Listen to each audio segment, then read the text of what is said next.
Hello, everyone. Yes, 'tis I. I've returned for my annual upload, and this time it's come from far out of left field.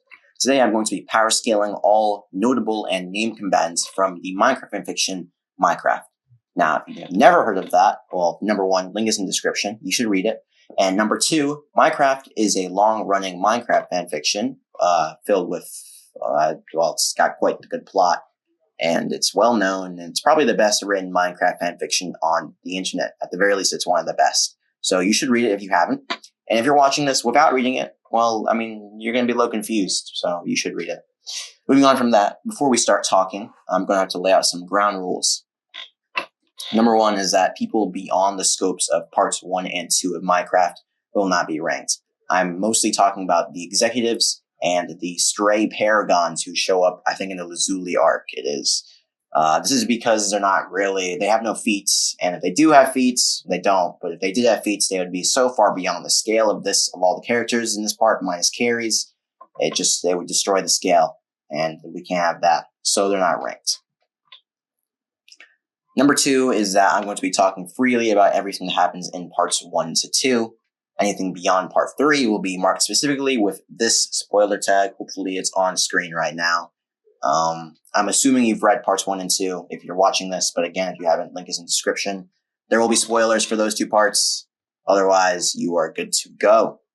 Number 3, if you haven't been able to tell already, is that this is entirely unscripted. I do have notes, and I have quotes that I might use throughout the video, but I've not actually planned out what I'm going to do. I only have a vague idea of where most characters are going to be, and my own mind throughout the video to supply it. So if I sound scattered or just generally discombobulated, then you know the reason. Okay, let's get started. Beginning with Cobb from the Origin arc, F tier. I don't think people will argue against this one too much, but there is a little bit more to talk about than you might think, so we shall talk about it. The main thing to note about this version of Cobb is that he's just not very competent as a fighter. He has no experience. In the very first few chapters, he almost dies to more than 2 zombies. He's scared for his life. He almost loses a 1v1 of a skeleton. It's really bad. But he also has some good moments that will define Cobb as a fighter for the rest of Minecraft. Namely, he's able to trap a bunch of zombies that are trying to break into his crap shack. If you remember, that's the dirt little hut he built right after leaving the Origin. He trapped them in there after they broke the door down. He climbed up to the roof and built a fence behind them, which allowed him to kill them for free. So that's a pretty good feat. He also has a good number of moments throughout the cave with Floyd. He has mob knowledge that Floyd doesn't. He's able to block creepers, and he has a good moments of carries where he burns the wooden block that she traps him on when they first meet on top of the mountain, and then fucking throws himself off the mountain with the TNT explosion. So he's a quick thinker. That being said, I think the main problem with this version of Cobb, besides the fact that he has terrible equipment, is that all of the things that make him Cobb as a fighter are all in their absolute infancy. I'm talking about his creativity, his innovation, even his eidetic memory is just not really there. In chapter 14, hopefully the quote is on screen, him and Floyd are fighting cave spiders, and he actively has to recall what they do, and his brain, I know this is played for comedy because this is early Minecraft, but him taking forever to recall the fact that cave spiders poison you when they hit you, causes Floyd to be poisoned, which causes them quite the big issue in these early few chapters. So yeah, I don't really have much else to say. He's not a good fighter. His innovation is not really there. He has not had the fishing rod encounter, not to the very end of this arc. And his inventory, even at the end of the Road to Ringwood arc, it's not very good. He's using a wooden sword as his primary weapon. It's not a good time. So yeah, F tier. Noman in his first appearance is F tier. He does have the equipment, but he has no idea what to do with it, and there's not much more to say than that. Even if the severe shield, he doesn't even know what it does at this point, so he's F tier. Spring from the Road to Ringwood arc. So this version of Spring is already noted as an effective killer by Parker and the rest of the division. He's known as one of their best killers, despite being a new recruit. That being said, he's a new recruit, but he's also already an experienced killer. Spring in his backstory says he's already gotten a taste for killing, and that's why he's recruited by the Animal Cult, because he's good with a sword and he's not very afraid to use it, right? That being said, Spring struggles in his fight with Floyd. When he and Parker have to fight Floyd, when Floyd jumps out in the brushes with a speed potion to attack them. This is notable because this version of Floyd is not very strong. He has a wooden sword. He knows what he's doing a little bit, but he's not that great a fighter, and he's just very quick, right? Despite that, he does give Spring and Parker a notable run for their money. Maybe that's a bit strong, but he does give them a fight. Like it's not a stomp. If you go back to that chapter, he has them worried. Parker's like, Spring, do something. It's a bit interesting. Floyd is beaten in this one by being preempted with the swiftness potion, which is interesting, right? Because this is this first showing of that particular weakness where he's predictable when he's moving fast. With all that said, I think Spring can go in the top of E tier. You might be able to argue D tier because, again, he's a known killer and he's good at the sword, specifically noted as good at the sword. Ember has her eyes on him already, which is very interesting. So I could see argument for D tier, but his fight with Floyd, I don't want to, that fight with Floyd is very kind of, it doesn't reflect well on him. Because Floyd is not above E tier, I'll tell you that for free. And the fact that he had problems with him to begin with Parker with him, a speed potion or no, it's, yeah. Not to say he's weaker than Floyd, but yeah, it's been interesting. Parker, for everything I just noted, he's also E tier. He's around the same level as Spring. He's not implied to be stronger. He's might be more experienced for sure. He knows what he's doing. And he's an archer, but he's definitely not shown to be above Spring. Maybe a bit more rational, a bit smarter, but he's not a better fighter than Spring. Nothing implies that he's a tier above Spring or even stronger than Spring besides his experience. I'm not confident putting him a tier above him. I'm not confident putting him above Spring either, so I will not. For all the same reasons I've already noted with Spring. Floyd from the Road to Ringwood arc is also E tier. He's explicitly shown to be above Cobb from the same arc. That's the height of their conflict. It's that Floyd is more experienced. He knows what he's doing, and Cobb is a little baby noob who has nothing. Floyd almost abandons him because of this, right? It's very interesting, their dynamic in this part of Minecraft. So yeah, besides what they say, besides what their conflict is, we are very clearly shown that Floyd is just above Cobb. He's a better fighter. He's more experienced. He knows what he's doing. He goes a tier above Cobb. Below Spring and Parker because we see him fight over them and he loses, right? Yes, it's a 2v1. Yes, he does pretty well, but again, he's definitely not shown or implied to be on the same level as known killer Spring or experienced cult member Parker, right? So he doesn't go above either of them. I think that's fair. But he also has his equipment is also bad, just as a final point. Same as Cobb. He's using a wooden sword and the flint and steel as his primary weapons. It's not great. So that's that for Floyd. Let's move on to Noman from right after he leaves the Origin. Now with the billionth mission book, objective to go to the Crystal Catacombs and all of the equipment. That is a severe shield, 10 enchanted golden apples, that sharpness 1 diamond sword. Yeah, you know the shebang. Infinity bow, B tier. All right, that might sound a little crazy, but hear me out, okay? So this version of Noman has a severe shield, as I already noted. And the severe shield is quite the powerful artifact. In fact, I think it's probably the strongest artifact. But that's, okay, maybe that's a bit strong. But severe shield is not weak. And note that this is part 1 of Minecraft. Before anything gets added, before any bounty days, the severe shield is here. It's at the peak of the absolute pinnacle of its power in the story, right? In this version of Noman, it has a severe shield. He doesn't know what it does. He has not gotten any kills with it. He doesn't know anything about it, right? He just knows it's a strong chestplate. So what does that mean? It means he's not afraid to wear it, or at the very when somebody attacks him, he's not afraid to put it on, right? And what does that mean for the person attacking him? Well, in most cases, unless you have protection, I think it's 4. It's definitely enchanted protection diamond armor. He'll die if you're not wearing it. Full enchanted diamond armor, you die, right? We see this with several characters throughout the series. You hit the severe shield without enchanted diamond armor. Well, it's not great. It doesn't look good for you. You explode. So most people attacking Noman don't know what the severe shield is, by the way. It's a different story if you know what it is. That's why he's in B tier. But if you attack him without knowing he has a severe shield, in most cases, you just explode. That's why he's in B tier. It's not because he's a good fighter. It's not because he knows what he's doing. It's because he has a severe shield, which is a massive difference maker for just about everybody on this list, including absolute civilians like Noman essentially is at this point in the story. I don't have much else to say. He has got the equipment. He's got the golden apples, of course. He at least knows what they do, which is good. But why is he not an A tier, S tier, despite what I said? It's because, well, it's easy to get around if you know what it is, right? Especially for Noman, who can't fight, doesn't know anything about potions. Slowness and weakness potion would take him out just like that. He has no counter to that at this point. So he's a B tier. Any actual fighter would get him. If they knew what a severe shield was. If they didn't know what it was, they would die to him. And I should note this is only for his first fight, right? Noman stops being this version of himself after he gets his first kill. We'll talk about that after.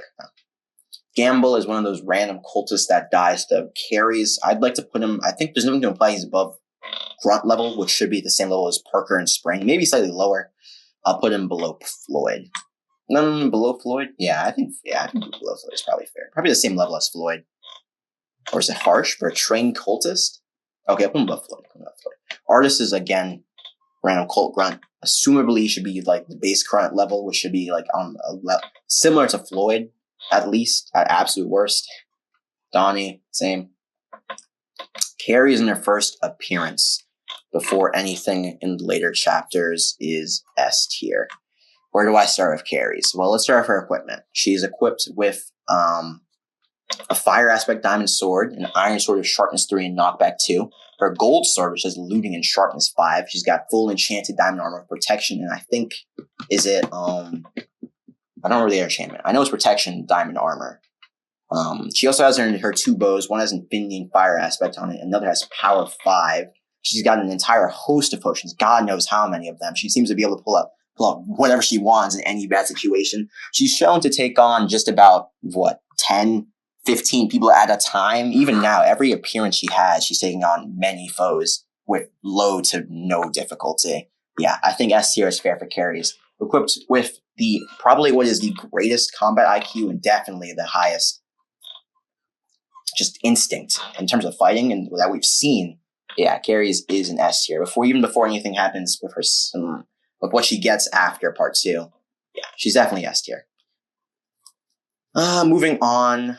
Crawford is one of those cultist grunts. He dies chasing Floyd to a creeper. I'm planning to put him below creeper because that's just embarrassing. Hutch, another random cult. He dies to, I think he's killed by Carries. We'll put him to the same level as Floyd. Scout is another one. This guy gets killed by 4 blight after running from Carries. If he got away from Carries, I'll put him above the other ones. But, yeah. Noman after killing is E tier. Below Spring, the equipment. The equipment does great carry job, but he can't fight Spring, that's for sure. Yeah, we'll put him in E tier.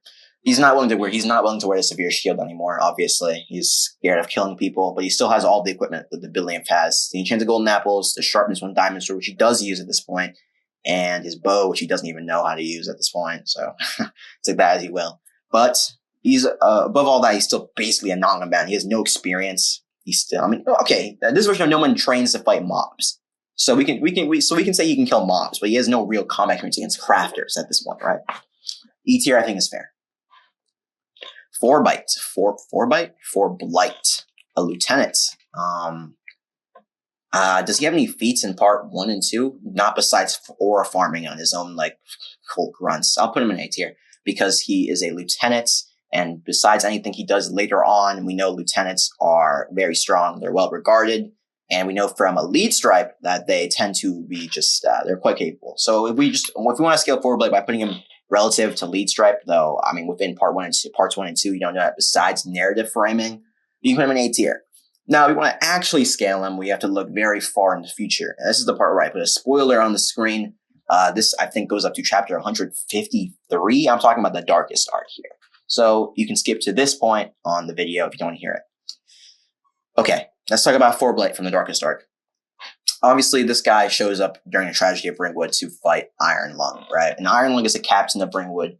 He's been around for a very long time. He's one of Notch's captains, which is crazy, by the way, which means he is quite the capable fighter. Besides, even beyond the name of Ringwood captain. And he beats Iron Lung. Now, it's not entirely without interference. The prisoners, I think, do a job in Iron Lung. But it's not like a crazy, difference, decider, right? He fights evenly before that, right? I think that means that you can definitely put 4 blight at the very least an A tier, even before anything else happens with the, I guess I'm only talking about the darkest arc here, but even before anything happens later on in the story, right? So A tier, I think, is fair for what he is in the story and for what we see later on. Okay, we're done. Cobb from the Ringwood arc. Let's move on here.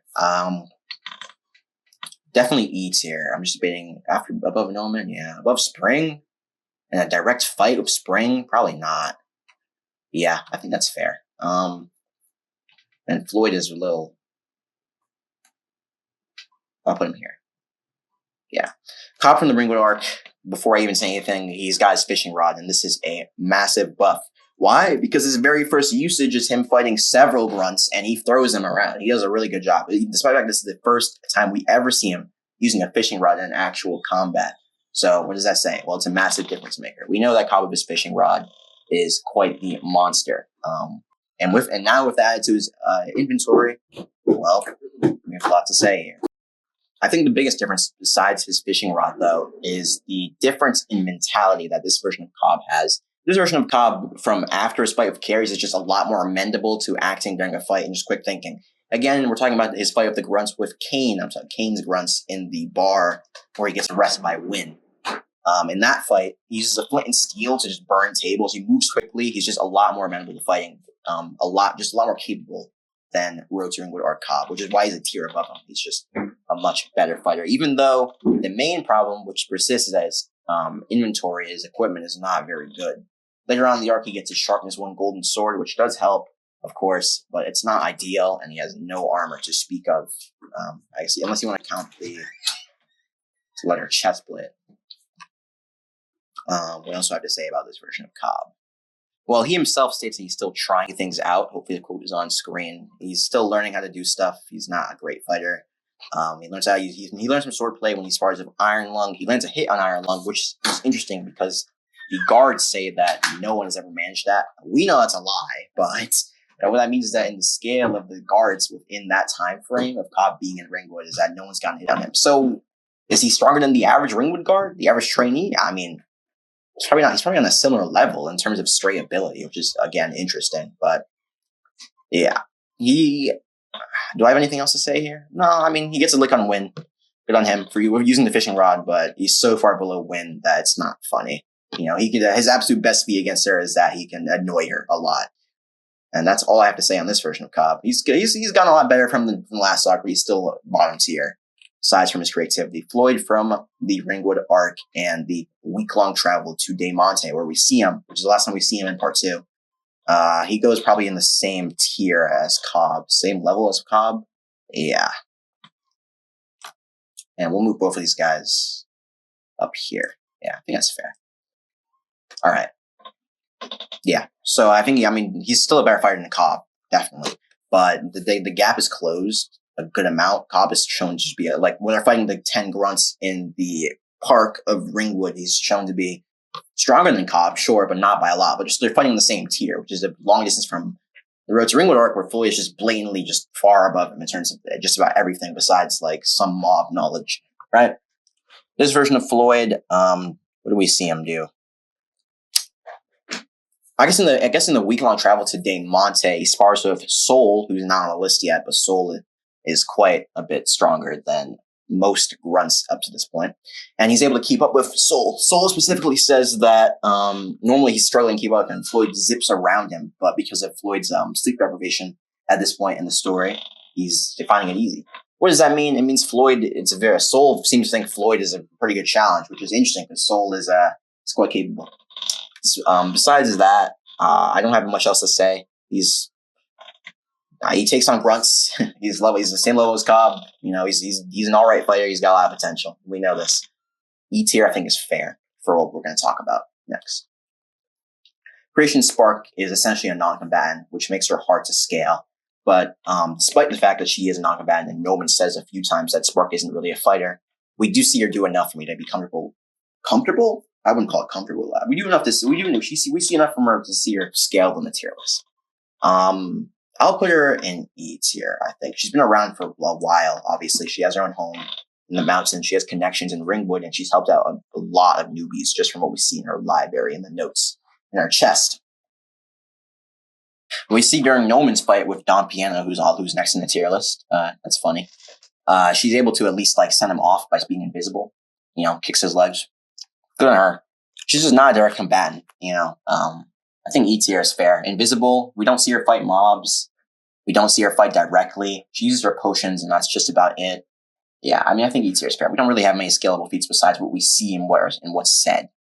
So I'll put her E tier. Don Piano. Weaker than Noman. Weaker than the average Cold Guard. He has full iron armor. Weaker than the Road to Ringwood Floyd. I'd put him above Floyd. I think that's fair. It's not. We know from Don Piano. We see his fight with Noman. The moment Noman gets his head on straight, he just gets washed. He's got full iron armor and you're losing to, like, what, freshy Noman? It doesn't say good things about you. It really doesn't. I don't have much else to say. We only see him fight Noman, and Noman, cooks him the moment he gets his head on straight. E tier. Below the average Colt grunt. Yeah, maybe he beat Spark in a straight fight. Maybe. Like, yeah. Wynn. A tier. Yeah. Ringwood captain. She's shown to be strong. Story places her on a pedestal. Cobb is not remotely close to her. It's honestly embarrassing. He won't be close to her for a long time, which says good things about her. She's also 1v1 carries before, albeit that was like a mid-diff for carries. Carries has 5 hearts left and she has 2, which is, so, yeah. But she fought carries and won and survived, so that's good.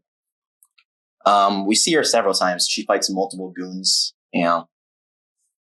shown several times throughout the story to take on multiple people at a time, which is obviously always a good showing. She's portrayed as just a very capable person. Ringwood respects her. They're scared of her, but they respect her. And she's also confident that she can knock out all 7 of her elite hand-chosen guards?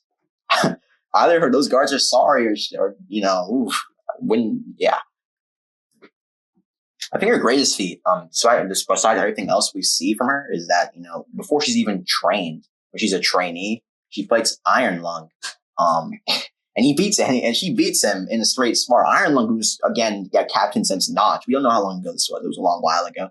But the fact that she was able to beat Iron Lung in a straight fight, yeah. A tier. I think it's fair. That's all I have to say about her. Ringwood captain, narratively shown to be strong. It beats Iron Lung before she even becomes a captain. Beats several people at a time. Is relative to Veronica. I forgot to mention that. She's also actively shown to be relative to Veronica. Former bird of prey Veronica. So, there you go. Another mark for high tier. Yeah, A tier is fair. Stronger than Foreblade? We don't know. I can say Foreblade is comparable to other lieutenants, but we know that lieutenants are not on the same tier of strength. Lead Stripe is definitely not as strong as a certain green-haired lieutenant. Let's just say that. A tier is fair. Sold from the Ringwood arc and the weak is D tier. She's definitely a tier above the people we've seen, or not the people we've seen, but the people around Cobb and Floyd's level that we've seen up to this point. He's just he comes in to save both of them in the park. He saves Cobb's life. I think it's 2 occasions against the witch and against those thugs, Kane's goons. And he beats several of them at a time. He walks into a strength potion, and Cobb describes his swings as that's how fast it was when he kills one before you can even see him swing next. Yeah, Soul at this point in his first introduction is quite strong. He's shown to be just a lot better in fighter? A lot better at fighting than Cobb is, right? Not a big achievement. Cobb is not a great fighter, but he's just a tier above both Cobb and probably Floyd, who's relative to Cobb at this point. I think that's all I have to say. Yeah, he's a good fighter. He uses a strength potion. This is before anyone really starts to catch up to him. He's definitely a tier above everybody else in the main character list. Silent Game, E tier. Yeah, we only see him in one fight against Spring, and he keeps up decently well, but then he loses. He dies, right? He's strong enough to keep up with Spring, which puts him above both Cobb and Noman when they first show up. But, he dies early. He dies as a freshie. E tier, I think, is fair. Kara from the Ringwood arc. Well, she's been working with the Silver's Intent for a while, right? We don't see her fight in this arc, do we? No, we don't. Yeah. We only have what she has. We only have, this story to go off of and what Soul says. She's a competent member. She's burned down cultist bases before. She's a good archer. Same tier as Soul in a direct fight? Probably not. I'd put her in E tier. It's relative to Soul. Just above Floyd. Relative to Soul, relative to Spring, just above Floyd. Yeah, she's a good archer. We know this. We know she's a pyromaniac. She's got her confidence issues, of course. She's a decent fighter. E tier at this point in the story is, I think, fine. Erin, F tier. She's essentially a non-combatant. We only have one instance of her fighting, and that's enough for me to say that she can do something in a fight, but she is essentially a non-combatant. That's when she throws eggs at the goons in the Ringwood Park that Floyd and Cobb fight, right? The 10 goons. Her eggs do help a lot, actually. She saves Cobb in a few occasions, is it not, right? She throws eggs at the guys he's fighting, which allows him to get a good hit off or escape in the worst of cases. We have enough here to say that Aaron would make like a nasty potion thrower. Like she'd be like, look at Baltic. She'd give Baltic a run for his money, I think. But as the Aaron we got in the story, it's F tier. You know, she can do something, I guess. She can be a decent support. Iron Lung, A tier. Ringwood Captain, he's been around for a very long time, as I've already noted. He fought Wynn before she was even a captain, before she was even like a guard, by the way, and he lost. Which, I mean, Wynn could just be a prodigy, I think, but it doesn't say good things about him. Despite that, he's definitely A tier. You know, like I said, Ringwood Captain, been around for a while. All the guards are scared of him. All the guards respect him. Apparently he hasn't gotten hit before Cobb shows up, which is interesting. We see him fight Lieutenant way later on. Yeah, I think A tier is fair. Iron Lung doesn't have that many fights, but the narrative like framing of him, as well as what little we see of him, puts him in A tier. Grengo, who was that again? Oh yes, this is the only named goon that they fight in the park. Loses the Cobb in a straight fight, doesn't he? Yeah, E tier. Below Parker, yeah, definitely. Below the cultist grunts, probably. Yeah, I'll put him here. Loses the Cobb in a straight fight, good achievement.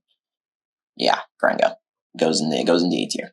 Bitters, he's the first of Wynn's specifically chosen guard corps. I'll put him in D tier, only because that they're supposed to be Wynn's specifically like elite chosen guards. They're experienced guards for sure. They're good fighters. We see him wash griefers with little to no difficulty. But I mean, a tier above Soul, no. Yeah, I think D tier is fair for all of these guys. None of them are shown to be specifically stronger fighters. I think it's Spencer and Noah who get washed by Cobb and Halstat, which is not a good showing for them now at all, is it? Specifically considering that they're trained guards. Yeah, it's not a great showing for them. Despite that, like I said, they deal with mobs and griefers easily enough. They're strong enough to be put in D tier. Same tier as Soul. Yeah, I think that's fair. Holly was she the archer? No, that's Solara. These are all D tier. Solara is the archer that Lenz has to save. I think she's still a D tier as an archer. Daniel, yeah, all you guys are probably the same level. Lincoln Logs is the only named griefer. This guy loses to Cobb in a straight 1v1. He goes into E tier. Probably below Silent, but we don't know that for sure. I'll just put him here. Valley Beast. Yeah, so obviously we know the legend of the Valley Beast. This guy's killed numerous experienced crafters, which says a lot. We'll put him in A tier. Why not S tier? Well, because we know that this guy gets aura mogged by carries a long time before the start of the story. So we can't put him in the same tier as carries, of course. But for Blood, no. Wynn is scared for her life of this guy. It's notable to say that like her first encounter was when she was way younger, before she was a captain, and she was the only survivor. Well, I say it's before she was a captain. We're assuming it's before she was a captain because she was the only survivor. And I promise you, if Wynn was the only survivor of a group of Ringwood guards that she led, there would be a lot more guilt in that statement. We know this, right? She would it would not be a pleasant like memory to call back on, right? So we can assume that Wynn was a guard back then. I think she undersells herself a bit. I think like the way she's like, oh no way, I definitely could not be the Valley Beast. It would no diff me. I think she's a bit of a psychological battle there. She's losing to the Valley Beast. Do I think she beats it? No, I mean, I'm not saying that. I'm just saying she's underselling herself. I don't think it's like a crazy like stomp without like in the Valley Beast's favor. That being said, I still think he's an A tier just from what we see. He does absolutely throw around Cobb. He does have like the entire like world like scared of him. Yeah, it's bad. Leslie, the Iron Golem. A tier. Yeah. Again, Wynn says that she's not confident in fighting him, which says a lot. Iron Golems are very strong as well, right? They can almost one-shot a crafter. Yeah, I mean, it's statement scaling for sure. The only thing carrying him, because he doesn't get any, I mean, he throws Cobb around. Good for him. But the biggest thing carrying him here is that Wynn says that she's not confident in fighting him, which is a big statement considering that Wynn is definitely among the strongest characters of part 1 and 2. So Leslie goes into A tier. Kills some griefers, almost kills Alec. Well, I say, how did he get? No, I mean, definitely had Alec running for his life. Yeah, I think A tier is fair for the Iron Golem. Cosmic. I must admit, I originally was going to put her in F tier. I mean, she just has no good showing. And, like, in the Battle House, she gets thrown around by LaShoe. Can't even get a hit off. She's definitely about to die. Leslie saves her life. But then I remembered while I was rereading it that she's the 101st crafter. That's insane. She's been around for likely 490-something years. That's crazy. I can't put her in F tier. That being said, like I said, she's definitely not shown to be a good fighter. She's got her redstone knowledge, experience, of course. I'll put her in E tier, above the Griefers, above Silent, above Floyd. Yeah, we'll put her here. That's like literally her reputation carrying her. I'm not gonna lie, because her feats, yeah, it's not good. That being said, I mean, LaShoe's not weak, so you give her some slack, even if she got like no diff by him. Cobb from the Daymonte arc is definitely the same tier as Ringwood or Cobb.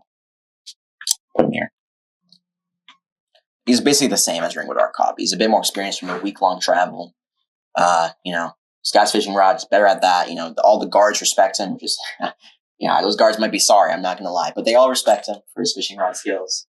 Yeah, E tier is fair. He's not very different from Ringwood Cobb. Veronica is A tier, relative with Wynn, as shown in the narrative. Even besides what we see with them fighting goons, the Goon 13. Goon 13, oh god, that goon. Well, besides what we see of them fighting Burke and LaShoe and all they do in Daymonte, Veronica is very clearly put in a similar position to Wynn. They're both captains of their respective kingdoms. They fight the same people. They fight on a similar level. Veronica has trust in Wynn, and Wynn trusts Veronica. Yeah, they're very clearly shown to be relative, which means they're both A tier. Even besides that, Veronica is a former bird of prey, which are all elite, by the way. I don't think any of them are sorry. Thinking of the ones I can remember off the top of my head. Yeah, every one of them is a top tier, which includes Veronica, of course. So A tier, I think, is fair for her. I think there's only one mark on her and Wynn, and that is that they almost lose to a random goon. I mean, that goon is either really strong or there is a bit of whack going on here, because they nearly die to him. It's very interesting. Very interesting to see how two of the strongest people who show up in these first two parts almost died to a random gibberman. Besides that, they're definitely A tier, just from what we see and from what is stated and from what is implied. Captain Thistle, he only has one fight, and that is to Alec, which he, of course, gets no diff. I can only really scale him. I can't really rank him up based off that, because Alec is, he's a curious case, but we'll talk about that later. I think we can put him in A tier, just because he's a captain. A tier might be strong. I'll put him in B tier. I don't want to put him in the same tier as a Wynn and Veronica, because he has no feats and he gets no diff in the only fight he shows up in. Of course, it's not entirely his fault. He's entirely outnumbered. But those Griefers don't help. It's just a 1v1 of Alec. And yeah, I don't want to put him in the same tier as the other captains. Despite that, because he's a captain, he has to be strong and he has to be at least B tier. So I'll put him in B tier. Being a bit more for him, I would put him. I would like to put him in A tier because he's a captain, but there's just not enough. I have nothing to say about him. Lenz from the Daymonte arc. Right, on his first appearance, he's definitely E tier. Weaker than Floyd, yeah, he's at the bottom. Definitely near the bottom. This version of Lenz, he has all of his abilities, right? He has his accuracy, he has his fire rate when he wants to, and he has his just general skill of the bow, and his farsightedness, of course. But the biggest problem with this version of Lenz is that his mental game is not there. This version of Lenz is still stuck in the mentality of the strong, having to protect the weak. He doesn't want to fight, he's afraid to fight. His very first mob kill comes in this arc when he kills a silverfish in the stronghold. He gets one hit by a level 8 Cobb from Daymonte, which is crazy, by the way. If you're getting one tap by that guy, doesn't say good things about you now, does it? We know Lenz is not a very physical person. He never will be. Yeah. E tier. He's got the skills to be a combatant, as we know, because from here to house stat, there's not any difference besides what Wynn says, of course. But as an actual improvement, there's nothing different, right? He's just not in the headset. He's not in the headspace, so he's an E tier. He's not really a combatant. Mayrek. This guy is the person Wynn and Veronica confront. He's the one who's in the dance club, supplying TNT to Burke and LaShoe. He's not really a combatant. He's only here because he gets Wynn with a good hit of his hoe, sends her flying out the window. Being able to catch Wynn, who is very fast and has a higher reaction time, just from what we see, is impressive on his own. He's very clearly non-combatant. I'm going to put him in E tier. Yes. This is on the ground. How'd you fall all the way back here, buddy? Here we go. Below Spark, probably. Spark is probably a more experienced fighter. She's just generally more experienced in the world out. Outside of just relying on goons, which Maybrick does. Yeah, they're probably around the same level. Probably. Goon 13. Yeah, so this guy, I had to put him in A tier. I had to put him in A tier. Why? Because he almost kills both Wynn and Veronica. He has them on the ropes. On the ropes is strong. But he definitely has them struggling. Wynn has to push him into lava to win. On a few occasions in there, it really looks like someone's going to die. I think if things went a bit differently, if there wasn't lava in that room, I think, I'm not saying one of them would have died, but I think there's definitely a chance it happens. Which is very interesting because, like I said, these two are both very strong and very capable and are shown to be very strong and very capable. So for a random Gibberman to do that, yeah, it's quite impressive. That's his only fight. He dies in this fight, but don't have much to say, right? He's got high strength, high durability, low speed, not much intellect. Yeah, he's a bruiser all the way through, but he's still quite capable if he's able to bring Veronica and Wynn to a high diff. Burke, I guess he fought Veronica head on for a time in chapter 38 while he confronts him. What we know about Burke is that his fighting style is he spams TNT and he just doesn't hesitate, which is what makes him dangerous. He's a big bomb. He's a bomber, and it's a bit dangerous to fight him close up. Despite that, Wynn, he fights Wynn in Hallstatt. The first time it's against a half-dead, 2 HP Wynn. And good on him for beating up that version of Wynn. Very impressive. But the moment she heals the back and she hits her stamina back, he gets washed. It's not even close. It's just, it's bad. Yeah. I think that showing was so bad, I can't put him 1 tier below Wynn because he gets utterly rinsed. She doesn't even have a rapier, does she? No, because Burke has it. And Wynn just speed blitz the life out of him. He doesn't even know what's happening. Perception, speed blitz, it's bad. It's bad for him, let me tell you, it's bad. Yeah, I think C tier. Below captains, below Noman with his sphere shield. Yeah, he probably died in Noman. Unless he used TNT. If he used TNT, if he walked up to Noman and spam TNT, he's got it there, but if he actually tried to attack Noman, which I don't think it's impossible. He definitely died. And I don't feel comfortable putting him only 1 tier below Wynn, because Wynn just, it's bad. It's bad. Yeah, C tier is probably alright. LeShoy has to be also C tier, I think. If I'm putting Burke in C tier. Stronger than Burke, definitely smarter. His TNT placing is dangerous. We see he catches Wynn out a few times. Cosmic gets ragdolled by this guy. It's bad. He's definitely a good, not fighter, but a good wrestling engineer. He's good at TNT, and his placement does make him dangerous. But that said, in an actual straight fight, whenever someone actually gets up to him, he doesn't have his TNT for prime, he's just cooked, right? He gets no diff by Leslie. Leslie is strong, of course, but it's not great for him. The moment his TNT is taken out of the picture, he's just done. C tier, I think, is alright. Next is Soul of the Earth. This guy is the lieutenant of the Southern Division who goes to fight Carries in Lazuli. I have to put him in B tier because he's a lieutenant, but he gets absolutely rinsed by Carries. Now, getting washed by Carries is not a very bad thing. I think just about everybody up to a very certain point in the story, it's rinsed by Carries. It's not great. Yeah, Carries has she has very few blips in her record, of course, as we know. I think this guy's equipped with his own infinity bow, a fire infinity bow. He's a good archer. He has to be a good archer. He's a lieutenant, which is why he's in B tier. Lieutenant, as same as captain, has to be at least minimum B tier, unless your name is Mark. But we don't talk about that guy. Yeah, I think B tier is fair. He only has 1 fight against Carries, and he just loses terribly. He fights with a pack of wolves. Enough that it's interesting, right? It's a weaker version of 100 Pest. His pack of wolves gets hit by a block of TNT, and he has enough of them to still attack Carries, which means there's a good number of them. But again, it's just not. He's a half-baked 100 Pest. Just is what it is. B tier, I think, is alright, just because of his stats as a lieutenant. He has to be strong as a lieutenant.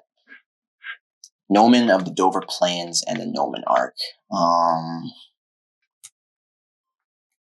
E tier?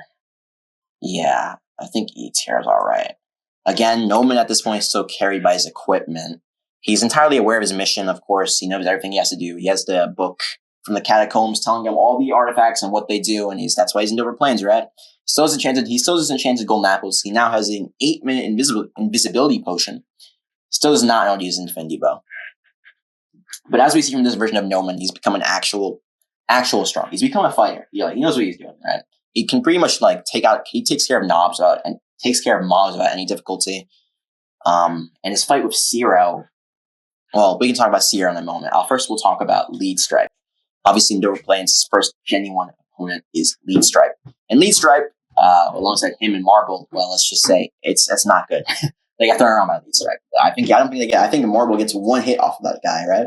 And because he's using his Tinker Weapon ability, Noman gets dragged the entire fight. Yeah, it's bad. Again against Zero. Zero pretty much mid diffs him. Like, it's bad. You can't get anywhere close to him because the Yuan Gohan. Yeah, it's not great for him. I think Lead Tier's alright. He's got the equipment. He just doesn't really have the fighting ability. Tier below Soul. Yeah, I think that's fair. I think Soul is definitely a better fighter. The biggest thing for this version of Noman, the biggest banana peel is that, hey, this one, I can at least see putting on the severe shield. If it gets really, really bad, he's not quite there mentally, right? This Noman, it goes crazy with the artifacts, right? He hasn't quite fully developed to what we see in the current day of Noman. So it's not unthinkable to see him putting on a severe shield if he gets pushed all the way to that point. That being said, it's still very unlikely, right? Which is why he's in E tier. I think that's alright. Next is Marble, who we just mentioned, C tier. He's a good fighter. He has a Tinker Weapon. He's been around for a while. He placed, I think, 2nd place in the badge competition before the start of the story. He's confident in killing the prison guards. He kills one of them in a straight 1v1, which at least puts him as he's capable of fighting, as we know. His biggest thing is that he fights Lead Stripe alongside Noman. And like I just said, they both get absolutely, rinsed. It's bad. Okay, apologies for that. We're back. Where was I? Yes, Noman and Marble. Yeah, so during Noman and Marble's fight with Lead Stripe, it's bad for them. They get washed.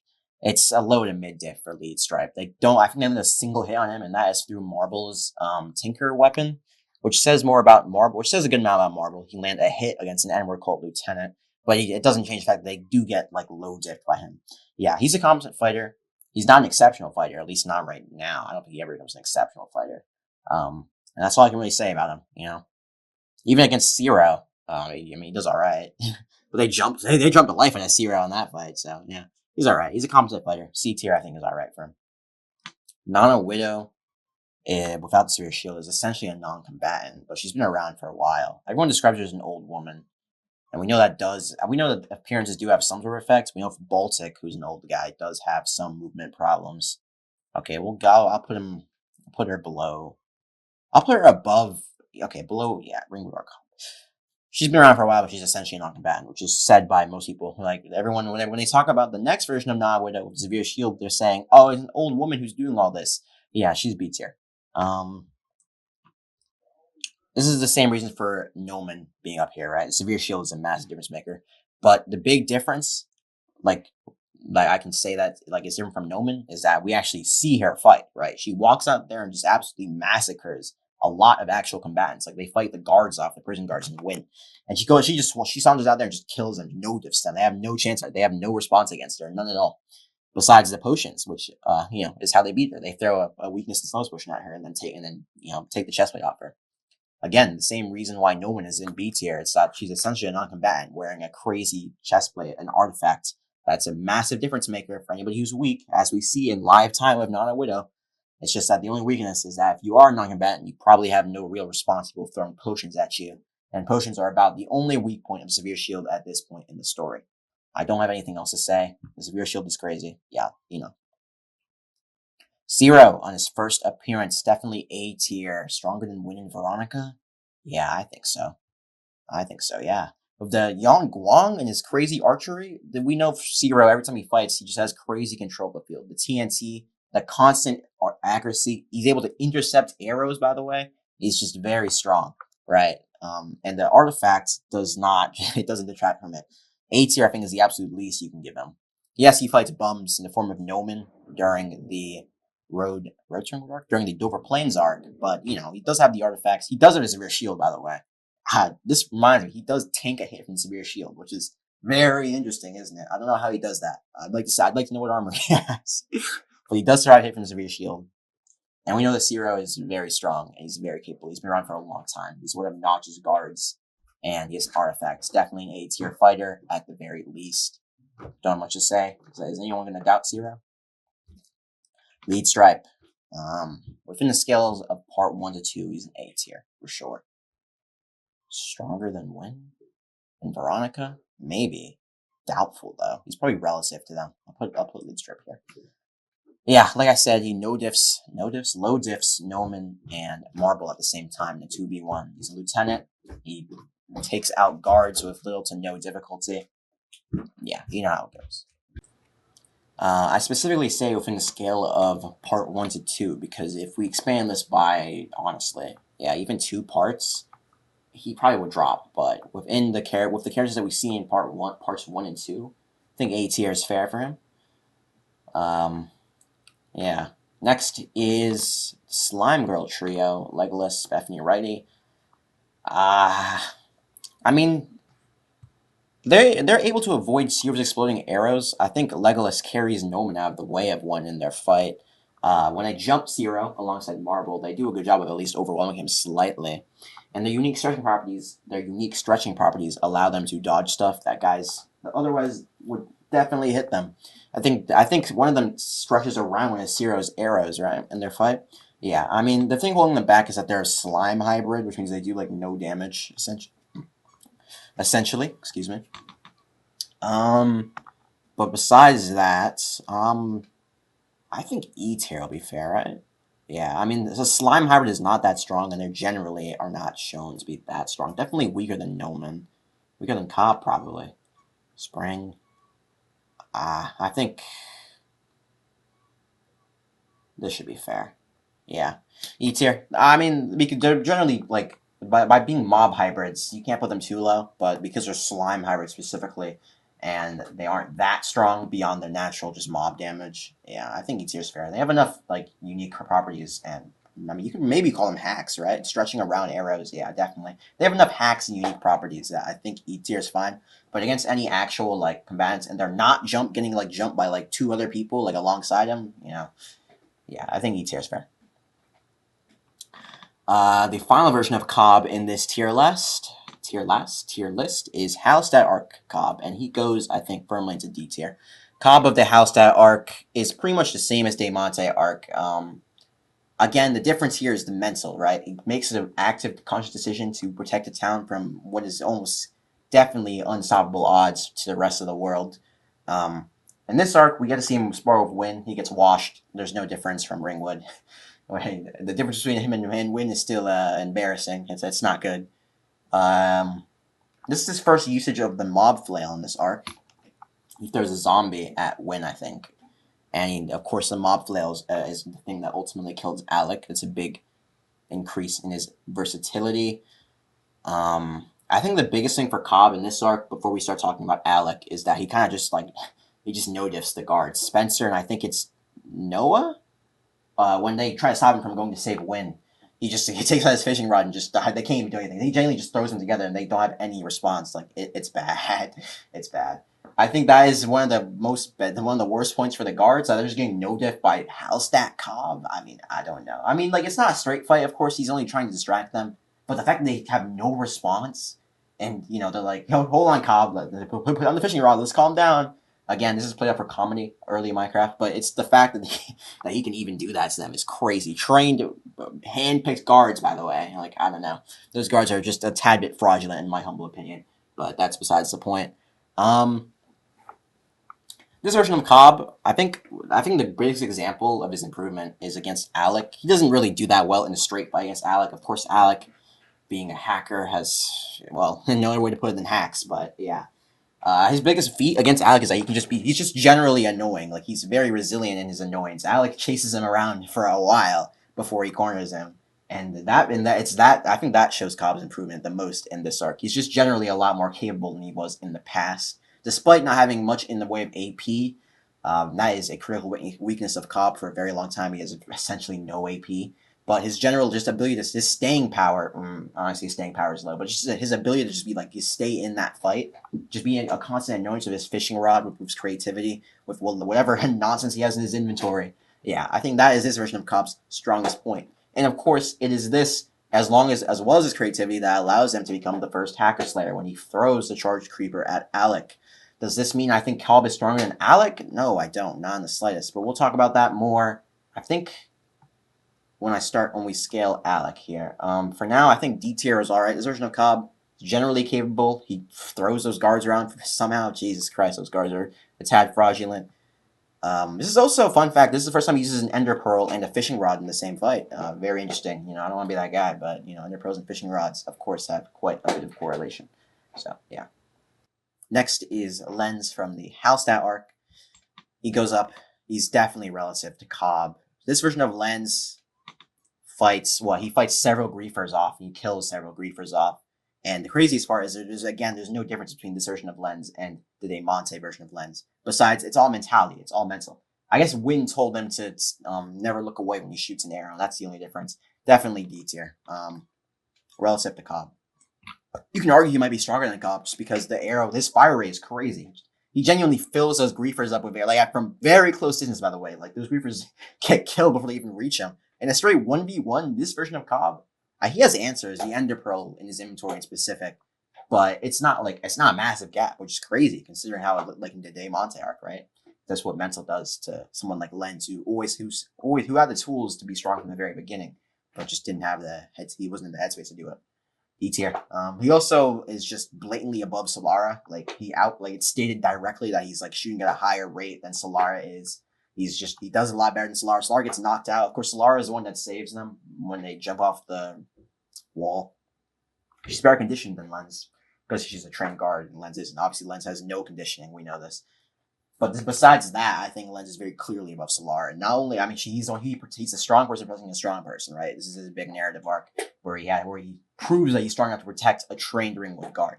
Yeah, I think he's definitely above the Solara, and by extension, yeah, a straight fight of the guards, yeah, probably, honestly. The only difference is they're at least armored, so they might not get killed by the arrows. But the fire rate for this version of Lenz, don't sleep on it. Like, he actually has some genuine, AP. Unlike Cobb over here. Maybe not AP, but DPS. Yeah. Next is Billy Emerald. This guy is the one who gets killed by Alec. He's a fighter. He comes in to save Cobb in the middle of the early stages of the Battle of Hallstatt against a griefer when he spares one. We just don't see a lot of him, you know? You only get to see him kill a griefer and he goes out, he fights Alec and he dies. I don't want to put a tier below Hallstatt Cobb. That doesn't do him justice. I'll put him in D tier, I think. But then again, he's basically a civilian, is he not? A civilian just willing to fight? A tier below Cobb and a tier below... Okay, no, actually, now I think about it, he might be a tier below Cobb and Lenz. Below Lenz, probably, right? A tier below is hard. Okay, I'll put him at the bottom of D tier. Only because we see him in the Battle of Hallstatt and in a high stress environment. But a tier above Noman. E tier. Alright, that's my final decision. E tier, Billy. A tier below Cobb and Lenz might be a little harsh, but he doesn't really have any feats besides killing a reefer and getting killed by Alec. He was around in the previous towns, but he always ran away. And I just don't got enough to put him a tier above Noman from the Dover Plains arc, I don't think. I think the top of E tier. You could probably argue for D tier just because of the people he's around in that arc, but that's about it, honestly. Lucas, that is Cosmic's brother. I'm gonna put him. He's better than Cosmic in a straight fight, but not by much. I'll put him above the Slime Sisters. I think that's all right. We just don't see a lot from him. He's there. He's fighting, I guess, but he just fights griefers. That's it. And the final one. Might be the hardest one to rank. It's Alec Bishop. Within the scale of part 1 to 2. All right, let's talk about it. Yes, he's a level 1. He's a hacker, but he's a level 1 hacker, and he only has regeneration, right? This is important. I'm sure we all know. His reputation does some crazy work. Wynn is mostly beat, mentally, before she even fights him. She's already saying, oh, we have to run. We can't beat him. Cobb, listen to me. Yeah, she's terrified, right? She's not even willing to fight him. She thinks he's unbeatable just because he's a hacker, right? And I'm not calling him weak. Yes, he's a hacker, and his regeneration is very hard to get around for, 90% of the verse. But the thing is that, beyond his regeneration, he has nothing. He's got no sword fighting ability. Specifically noted in 2 different chapters, by the way, that his sword play is really sloppy and bad, right? Wynn causes him problems, right? He's like, after Wynn gets cooked, he's like, let me do the final blow. She's giving me a lot of problems, which means that, it wasn't even despite the fact that he had no really answer to Wynn's agility besides his regeneration, which is the story of a lot of Alex fights. He's got no ability to dodge at all. When Leslie comes after him, he nearly dies, because he's used to relying on his regeneration. One point in his repertoire is that he does beat Wynn up again after she heals, I guess. But like, when it comes to like the climax here, the apex of what I'm trying to say here is that he's just, besides his regen, he is nothing, right? The only problem, he's carried by the fact that no one in part 1 to 2, minus carries, has enough AP straight up to kill like a hacker with regeneration. That is the problem, right? The thing is that in this part, like I said, there's very few people who can do that. But if you go, let's just say if you go a bit beyond this, all of a sudden it's not looking so good. I think Zero would have a fun time against Alec. I think the TNC, and he has versus someone like Alec. Oh my god, the zone control. Yeah, no, I think Alec would have a really bad time against Zero. Now Cobb beats Alec. Would I put Alec in D tier? No, I think that's a very specific circumstance. I think Cobb. I'm not trying to downplay his achievement, but I think the environment was probably the exact environment. Like if it was any other environment, I don't think they'd beat Alec. I think a charge creeper wandering into the fight was very lucky. I think it being a thunderstorm to begin with and a charge creeper spawning to begin with was very lucky. And I think any other day of the week it doesn't work out like that. I really don't think it worked. I think it's grim because Cobb obviously is getting washed in a straight fight versus Alec. Simply because he runs out of stamina, obviously. What else is there to say about Alec? Yeah, I mean he's just not very good in a straight fight. I think he's carried by his regeneration. And the moment you run to people like carries, because carries would no diff Alec, it's not looking good, right? The moment you run to people who can actually deal with that regen, who you can't kill without being skilled, he's got nothing. Who don't run out of stamina. Wynn, the thing with his fight with Wynn is that Wynn just tires herself out. Again, like I noted, she's just loses psychologically, right? She thinks Alec is unbeatable from the very start, which ties back to his reputation. His reputation is carrying the life out of him. I think if you had some actual people come after him, even before someone like carries, I think you can get someone. I mean, I think you get him just because he's a level 1 hacker. He has nothing besides regeneration. Yeah, I'll put him in. He dies not on a Widow. He dies in Noman. I think Noman and I Widow will both kill him because he doesn't even know. Alec doesn't even know about the artifacts, does he? No, he doesn't. Or maybe he does, but not the severe shield. Yeah, no. I mean, what would happen is that he'd run into them and he'd be like, "Oh, who are these random crafters?" And he'd hit them and he'd just explode. He'd die. Like, I don't. It's hard. I don't want to put him in D tier because of the characters we're going up against. But he washes Captain Thistle too. I'll put him in A tier. I don't want to put him above Wynn. I don't think he washes Wynn. Just because of, I mean, I also should note that I think Alec is a doom matchup for Wynn. Just because of his regen. Wynn is all like, she has no real, like, she doesn't have any high AP attacks, right? She's all like, DPS. Yeah, I mean, I think, yeah, Alec is really tough. A tier, I mean, I think A tier is fair for how he's portrayed for sure, but just like, versus actual people, yeah, he'd beat Lead Stripe because Lead Stripe has no AP. Oh, that's a lie. He does have AP. He just doesn't have enough to deal. You need enough to one-shot somebody. That's the problem. And the Severe Shield will do it. Okay, I'll put him in A tier. I think this is the Zero, like, blatantly. Zero should be probably above 4 Blight, maybe. Yeah. He's carried by his regen. Definitely. I think that's fine. Yeah, I mean, that's the tier list. Let me just go through here one more time and look at some people, make sure everything's proper. Floyd might be a little low on this. Yeah, I'll actually bump Floyd all the way up here. And that's alright. Cosmic, yeah, she's sorry. Yeah, Len should be above the guards. Wynn, H, yeah, okay. I think that's enough. I think that's that. Definitely, yeah, all right. So I think that's our tier list right here. We have carries in S tier, Zero, 4 Blight, Alec, the Valley Beast, Veronica, Wynn, Lead Stripe, Ironlung, Leslie, Goon, 13 beneath Raccoon 13. Yeah, that boy snuck in there. Don't ask me how. Listen, I report what I read. Yeah, I think that's fair. Okay, yeah, okay. So that is my Minecraft parts 1 to 2 tier list. If you enjoyed it, like the video, maybe even subscribe. Consider it. Waggle his eyebrows. Maybe consider it. If people really like this, if people like my reasoning, if people like the idea of a power scaling tier list, which would be very interesting, I wonder. I might consider doing some of the other parts. Maybe this was quite the long video. I'm sure you can look at the runtime and see it took quite a while. But I enjoyed doing this. I had some fun. So yeah, that's all I have to say. Thank you for watching. This is a bit of nonsensical stuff that you subject yourself to. And maybe you watched the entire hour plus. Well, you might be the GOAT. So again, thanks for watching, and I'll see you guys next time.